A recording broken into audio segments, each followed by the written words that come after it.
Hello students, BA second year की भूगोल की क्लास में स्वागत है आप सभी का। आज इसमें हम मानव की आर्थिक गतिविधियां पढ़ेंगे। प्राचीनतम जो आर्थिक गतिविधियां हैं वो हमारे सिलेबस में हैं। जो आदिम तरीके से जो मानव कृषि करता था, खनन करना, आखेट करना, ये हमारे सिलेबस में है आदिम तरीके से। केवल हम उन्हीं का ही अध्ययन करें। अब मानव की आर्थिक गतिविधियां हम पढ़ रहे हैं। जो मानव की जो आर्थिक गतिविधियां हैं यानी मनुष्य के द्वारा अपने जीवन निर्वाह हेतु की जाने वाली सभी आर्थिक क्रियाएं व्यवसाय कहलाती है। ठीक है, जो अपने भरण पोषण के लिए, परिवार के पालन के लिए जो मनुष्य आर्थिक क्रियाएं करता है, तो इसके संचालन के लिए कौशल और तकनीक का उपयोग किया जाता है। प्रारंभ में जो मनुष्य है उस समय इतना बुद्धिमान नहीं था, तो उतनी जो तकनीक है उसका भी विकास नहीं हुआ था। मनुष्य शारीरिक परिश्रम के द्वारा कार्य किया करता था और अपने जीवन निर्वाह के लिए मनुष्य ये वनों पर और जो शिकार है उन पर निर्भर रहता था। वनों से कंदमूल प्राप्त करता और अपना पेट भरता, और जानवरों का शिकार करके अपना पेट भरता था। और उस जो मनुष्य की आवश्यकताएं थी उस समय सीमित थी, क्योंकि जनसंख्या भी उस समय तक सीमित थी और मानव की जो बुद्धि का विकास है वो भी उतना नहीं हुआ था। यानी वहाँ उस समय जो आर्थिक क्रियाएं हैं मानव की वो एक सीमित थी। लेकिन जैसे जैसे मानव की बुद्धि का विकास हुआ तो जो आर्थिक क्रियाएं हैं वो भी अधिक विकसित होने लगी। और आज के समय में आप सभी जानते हैं, और जो पढ़ने का तरीका है वो भी आजकल बदल गया है। पहले स्कूल या कॉलेज जाते, टीचर सामने पढ़ाता था तब हम पढ़ पाते थे, मगर मनुष्य ने अपनी बुद्धि और कौशल से खूब विकास किया है और आज बिना स्कूल या कॉलेज गए भी हम पढ़ सकते हैं। और पहले से ज़्यादा जो मैटर है वो हमें उपलब्ध हो जाता है ये मोबाइल पे, और इंटरनेट है, यहाँ पे हमें जो मैटर है वो प्राप्त हो जाता है। तो मानव लगभग 20 मिलियन वर्ष पूर्व पूरा पाषाण काल से मानव का सांस्कृतिक विकास हुआ था। ऐसा माना जाता है कि 20 मिलियन वर्ष पूर्व पूरा पाषाण काल में मानव का सांस्कृतिक विकास हुआ था। मानव हथियार बनाता था, जैसे कुल्हाड़ी, भाले और धनुष बाण, इनके द्वारा शिकार करता था। इसके अलावा मानव ने प्रारंभ में कुत्ते को पालतू बनाया, और जब मानव ने पशुओं को पालतू बनाने लगा तब मानव एक जगह स्थायी रूप से रहने लगा था। एक जगह पर स्थायी रूप से रहने लगा और कृषि कार्य भी करने लगा। तो ये मानव का जो आर्थिक क्रियाएं हैं इनका विकास धीरे धीरे और एक चरणबद्ध तरीके से हुआ। इसमें हम आज पहले मानव व्यवसाय का वर्गीकरण है 5 भागों में वर्गीकरण किया गया है, इन्हें पढ़ेंगे। सबसे पहले है प्राथमिक क्रियाएं। जो प्राथमिक क्रियाएं होती है ये मानव इसमें जो उत्पाद जो प्राप्त होता है उस उत्पाद यानी जो भूमि है, मानव है जो भूमि है उससे भूमि से प्रत्यक्ष जुड़ा रहता है। तो मानव प्रत्यक्ष प्राथमिक क्रियाओं में प्रत्यक्ष रूप से भूमि से जुड़ा रहता है, क्योंकि प्राथमिक व्यवसाय में जैसे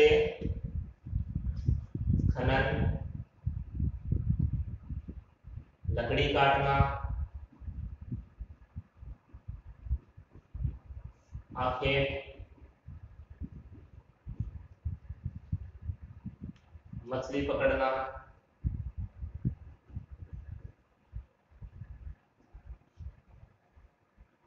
कृषि। ये जो क्रियाएं हैं ये प्राथमिक क्रियाओं में ही आती है। अब जो कृषि है, हालांकि आज तो मशीनों के द्वारा कृषि होती है, ठीक है, लेकिन ये जो कृषि है ये आदिम तरीके से है, ठीक है। आदिम तरीके यानी जो प्राचीन जो तरीके थे कृषि करने के वो इसमें आते हैं, ठीक है। यानी इसमें जो खनन करना यानी जो खनिज पदार्थ है उन्हें खोदकर निकालना, उसके बाद है लकड़ी काटना, जंगलों से लकड़ी काटना और ईंधन के रूप में प्रयोग करना और उसे बेच भी देना। आखेट, आखेट में जंगली जानवर है उनका शिकार करना और शिकार से भोजन भी प्राप्त होता था उसे, और उनके जो खाल वगैरह हैं मानो उससे अपने तन को भी ढकता था। और मछली पकड़ना है, ये भी मानव का आदिम तरीके से मछली पकड़ना, यानी उस समय मछली पकड़ी जाती थी और भोजन के रूप में खाया भी जाता था और इसका व्यापार भी होता था। अब जो कृषि है, कृषि आदिम तरीके से होती थी। आदिम तरीका का यह मतलब है जैसे स्थानांतरित कृषि है, सभी ने सुना और पढ़ा होगा ये 12वीं से पहले, जो स्थानांतरित कृषि है ये एक पुराने तरीके से की जाती है।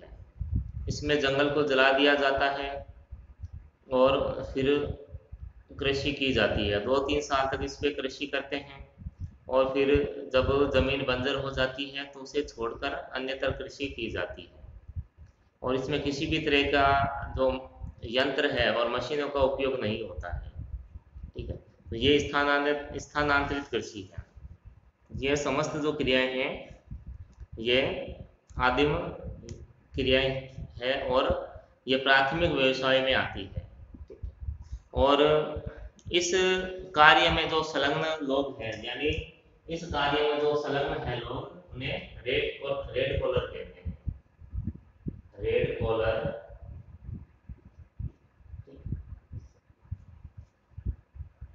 रेड कॉलर श्रमिक कहते हैं।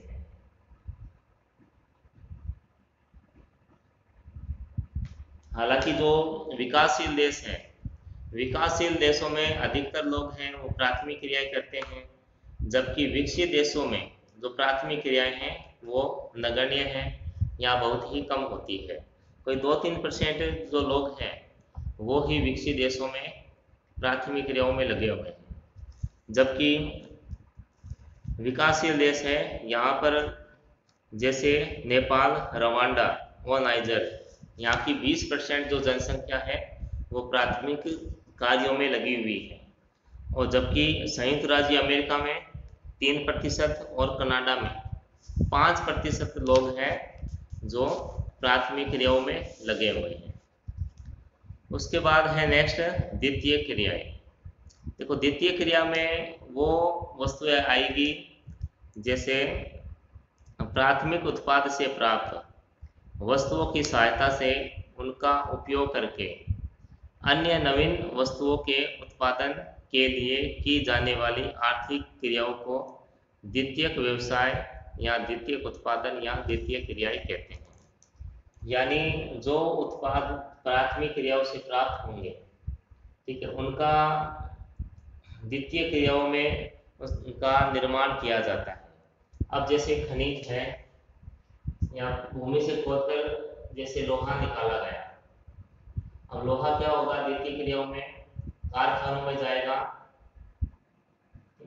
कारखानों में जाकर लोहे से जैसे रोड बनाना, राड और लोहे की चादरें बनाना, ठीक है, ऐसे कार्य यहाँ द्वितीय क्रियाओं में होंगे। द्वितीय क्रियाओं में यानी बड़े बड़े कारखाने बनाए जाते हैं और जो प्राथमिक क्रियाओं से जो खनिज या जो भी जो प्रोडक्ट्स जो प्रोडक्ट होते हैं वो प्राप्त होते हैं, वो द्वितीय क्रियाओं में उन्हें और अधिक उन्नत बनाया जाता है।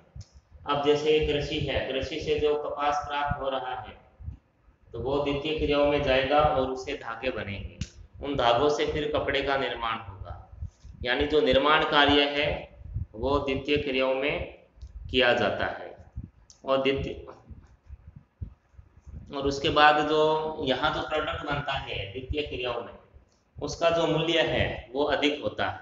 ठीक है, यहाँ तो मूल्य कम होगा इनका, और यहाँ द्वितीय क्रियाओं में वस्तु का जो मूल्य है वो बढ़ जाएगा। और यहाँ जो श्रमिक कार्य करते हैं उन्हें ब्लू कॉलर श्रमिक कहते हैं। ब्लू कॉलर श्रमिक, ब्लू कॉलर श्रमिक द्वितीय क्रियाओं में ब्लू श्रमिक कॉलर के नाम से जाने जाते हैं यहाँ कार्य करने वाले लोग। उसके बाद नेक्स्ट है तृतीयक व्यवसाय। अब तृतीयक व्यवसाय में वे आर्थिक क्रियाएं हैं जो प्रत्यक्ष रूप से किसी वस्तु के उत्पादन में प्रयुक्त नहीं होती है, लेकिन विभिन्न वस्तुओं के उत्पादन में परोक्ष रूप से सहायता प्रदान करती है। इन्हें प्राथमिक तथा द्वितीय क्रियाओं, सामान्य जनता और व्यक्ति को दी जाने वाली सेवाएं सम्मिलित की जाती है। ठीक है, इनमें अधिकतर जो तृतीय क्रियाएं हैं इनमें अधिकतर सेवाओं को शामिल किया जाता है। सेवाएं, ठीक है, इन्हें इसमें शामिल करते हैं। अब जैसे मैं, अब जो टीचर है, टीचर डॉक्टर, ठीक है, ये इसी में आते हैं, तृतीय क्रियाओं में आते हैं, सेवाएं करते हैं। जैसे मैं आपको पढ़ा रहा हूँ, इसके बदले में आप मुझे फीस दोगे, तो ये मतलब सेवाएं हैं, ये तृतीय व्यवसाय है। ये भी जैसे टीचिंग है, ये भी व्यवसाय है। डॉक्टर है, ये भी व्यवसाय है। डॉक्टर के पास हम जाते हैं तो वो हमारी बीमारी को ठीक करता है और बदले में हम उसे कुछ फीस देते हैं। उसके अलावा जो तृतीय सेवाएं हैं इसमें परिवहन, संचार, वाणिज्य, विभिन्न उच्च सेवाएं। अब सेवाओं में है शिक्षा, प्रशासन, चिकित्सा, मनोरंजन, प्रतिरक्षा आदि क्रियाएं इसमें आती है। अब जैसे ट्रेन में हम, ट्रेन से एक स्थान से दूसरे स्थान पे जाना है तो हम टिकट लेंगे और उस ट्रेन में बैठेंगे और वो हमें अपने निश्चित स्थान पे पहुंचा देगी और बदले में वो पैसे लेते हैं। तो ये तृतीय क्रियाएं होती हैं। और इसमें जो श्रमिक लगे हुए हैं उन्हें पिंक कॉलर श्रमिक कहते हैं। तृतीय सेवाओं में है पिंक कॉलर श्रमिक। फिर है चतुर्थक क्रियाएं। जैसे जैसे ये क्रियाएं बढ़ रही है, इनमें जो कार्य करने वाले जो लोग हैं उनका स्तर भी बढ़ता जाता है, और स्तर जितना अधिक ऊंचा होता है उस सेवा में उतने ही अधिक जो वेतन है या पैसे हैं वो मिलते हैं।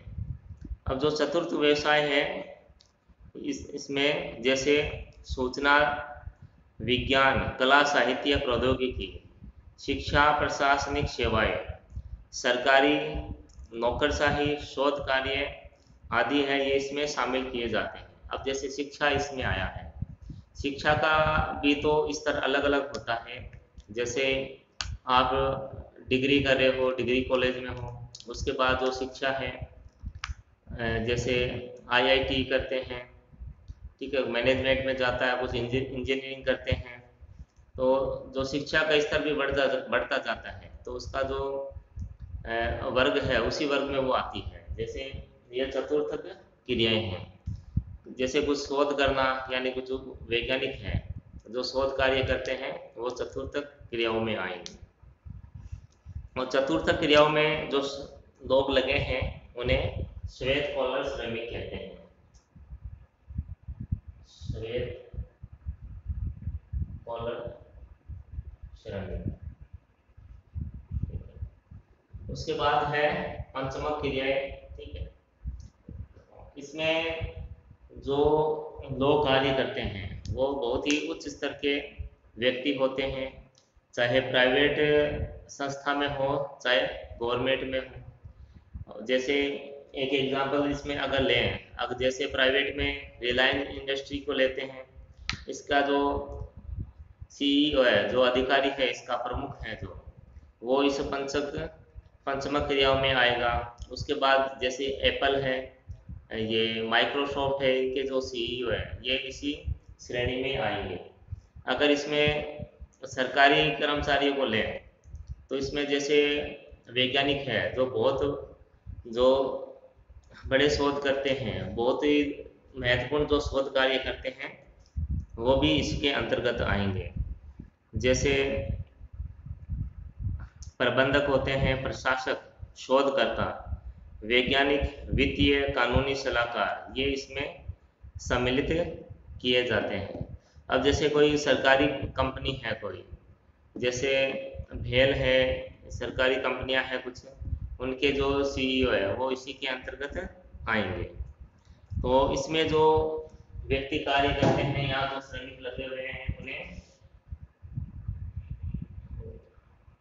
गोल्ड गोल्ड कॉलर श्रमिक कहते हैं। यहाँ स्वर्ण कॉलर श्रमिक है उन्हें कहते हैं। नेक्स्ट है प्राथमिक क्रियाएं।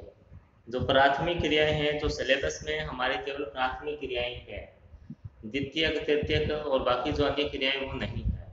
तो प्राथमिक क्रियाओं में देखो, भोजन एकत्रीकरण, पशुचारण, आखेट, कृषि, लकड़ी काटना और खनन, ये प्राथमिक क्रियाओं में आता है।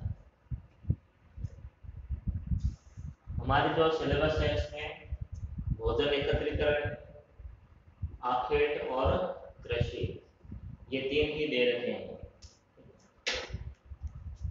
यानी भोजन एकत्रीकरण, आखेट शिकार करना और कृषि, ये तीन ही बिंदु हमारे सिलेबस में है, तो सिलेबस के अकॉर्डिंग ही चलेंगे।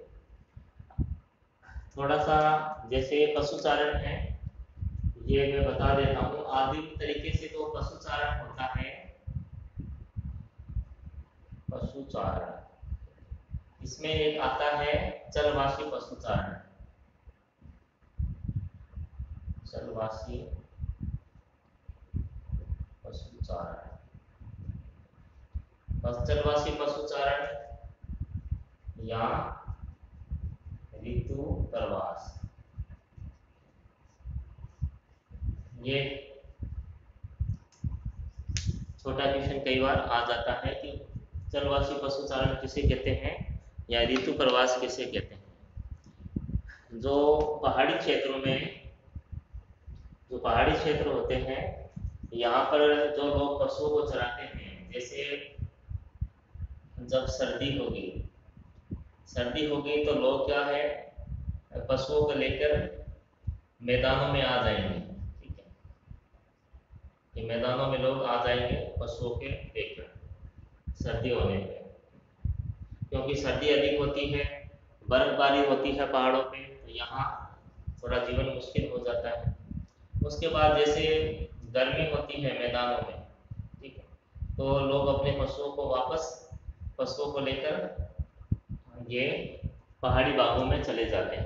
यानी मौसम के अनुसार ये इनका प्रवास होता है, तो इसे ऋतु प्रवास कहते हैं, और चलवासी पशुचारण भी इसे कहते हैं। ठीक है?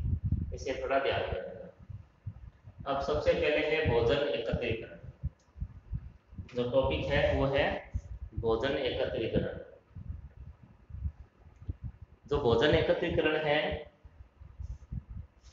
इसमें जो आदिम जनजातियां हैं वो यह कार्य करती है जहाँ केवल एक आदिम जनजाति या जनजाति ही रहती है, जहाँ अन्य कोई नहीं रहता। तो ये लोग जंगलों से कंदमूल और फल ये प्राप्त करते हैं और अपना जीवन निर्वाह करते हैं। भोजन एकत्रीकरण सबसे पहले है भोजन एकत्रीकरण। ठीक है, अब ये जो जनजातियां हैं किसी भी तरह के किसी भी तरह का उत्पादन नहीं करते,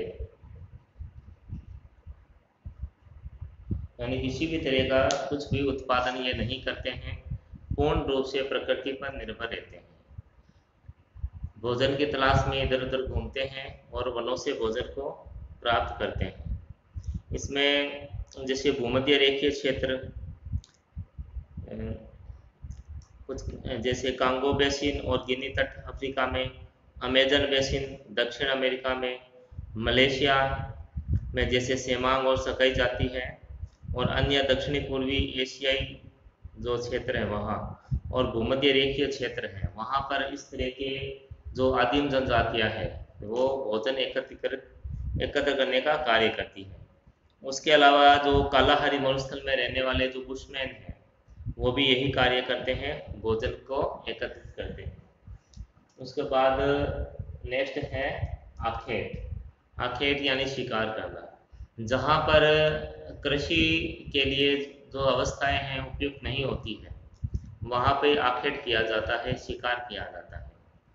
लेकिन शिकार के लिए यहाँ की जो आदिम जातियाँ हैं उन्हें एक स्थान से दूसरे स्थान पे भटकना पड़ता है, क्योंकि ये शिकार का पीछा करते हैं तो एक स्थान से दूसरे स्थान पर ये चले जाते हैं। इनका जीवन थोड़ा घुमक्कड़ होता है। तो इसमें जैसे ये भूमध्य रेखीय क्षेत्र, मरुस्थलीय प्रदेश और टुंड्रा प्रदेश, यहाँ पर ये शिकार जो आखेट है उसका बताया गया है। और सबसे पहले जो पिग्मी जनजाति है जो अफ्रीका महाद्वीप की जनजाति है उसका बता रखा है कि जो अफ्रीका महाद्वीप के मध्यवर्ती भाग के भूमध्य रेखीय क्षेत्र के कांगो नदी के बेसिन में निवास करने वाली जाति है पिग्मी। ये भी यहाँ पशुओं का शिकार करती है और ये भोजन के लिए इसे काम में लेते हैं। उसके बाद है बुशमैन। बुशमैन जो आदिम जाति है ये भी अफ्रीका महाद्वीप की है जो कि कालाहारी मरुस्थल में निवास करती है। हालांकि इनका आगे विस्तार से वर्णन आएगा, तब हम इनके बारे में विस्तार से जानकारी लेंगे। जो बुशमैन है ये भी जैसे एंटीलोप, जेब्रा, जिराफ, खरगोश, बत्तख, गिद्ध इनका शिकार करते हैं। और इसके अलावा ये जलाशयों से मछली पकड़ते हैं। कीड़े मकोड़े, छिपकली, मेंढक ये अपने भोजन में लेते हैं। उसके बाद है नेक्स्ट है एस्किमो। एस्किमो जनजाति है, टुंड्रा प्रदेश में रहते हैं। टुंड्रा प्रदेश यानी जो अत्यधिक ठंडे इलाके होते हैं जो हमेशा बर्फ से ढके होते हैं। कनाडा में ये जनजाति पाई जाती है और कनाडा के जो क्षेत्र है उसे टुंड्रा प्रदेश कहते हैं और वहाँ रहने वाले निवासियों को एस्किमो कहते हैं। एस्किमो शब्द का अर्थ ही कच्चा मांस खाने वाला होता है। जो एस्किमो है मुख्य रूप से रेंडियर का शिकार करते हैं और जो समुद्र से सील मछली का ये शिकार करते हैं। और इनका जीवन काफ़ी मतलब विषमताओं से भरा होता है। ये जैसे सील, वालरस और व्हेल मछलियों का ये शिकार करते हैं। और ध्रुवीय भालू, रेंडियर, ठीक है, इनका भी ये शिकार करते हैं। और इनका जो जीवन है वो शिकार पे ही निर्भर रहता है। वनस्पति यहाँ नहीं होती है, होती भी है तो वो अल्प समय के लिए होती है। ठीक है, फिर नेक्स्ट हमारे है कृषि। अब जो कृषि है वो हम करेंगे नेक्स्ट वीडियो, क्योंकि इसे थोड़ा विस्तार से हम पढ़ेंगे कृषि को। तो आज के लिए इतना ही। तब तक घर पे रहें, स्वस्थ रहें।